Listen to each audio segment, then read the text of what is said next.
ये Oscar Wilde की एक किताब है, the picture of Dorian Gray, जिसमें उन्होंने सुखवाद या हेडोनिज्म की बात की है। ये हेडोनिज्म थोड़ा थोड़ा चार्वाक से मिलता जुलता है।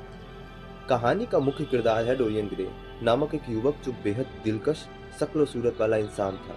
एक दिन उसकी मुलाकात होती है चित्रकार बेसिल हॉलवुड से और उन दोनों की जल्द ही दोस्ती हो जाती है और बेसिल ग्रे का एक शानदार चित्र बनाता है। ग्रे जब अपने चित्र को देखता है तो वह अपने अंदर की इच्छा को व्यक्त करता है कि काश यह चित्र भी मेरी उम्र बनाए और मेरी आत्मा के पाप मेरे चेहरे पर ना दिखकर बल्कि इस चित्र पर दिखे और मैं हमेशा युवा और सुंदर रहूं। अब ये बात पता नहीं कैसे एक वरदान साबित होती है और उसकी यह इच्छा सच हो जाती है। डोरियन की जिंदगी में लॉर्ड हेनरी वाटन नाम का एक चतुर और सांसारिक दार्शनिक का प्रवेश होता है जो उसे हेडनिज्म या सुखवाद की शिक्षा देता है कि जीवन का उद्देश्य केवल सुख की प्राप्ति करना है, नैतिकता की परवाह किए बिना।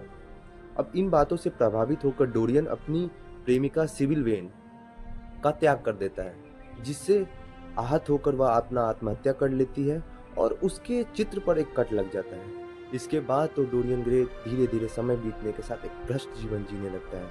विलासिता, नशा, अनैतिक संबंधों और अपराधों में लिप्त हो जाता है। वर्ष बीतते जाते हैं। डोरियन का अंतर्मन अपराध बोध से ग्रस्त हो जाता है। वह बेसिल के को चित्र दिखाता है। चित्र अब भी भयानक थी, झुर्रियों से भरी आंखें खाली, होठ काले। यह उसके आंतरिक पतन का प्रमाण था।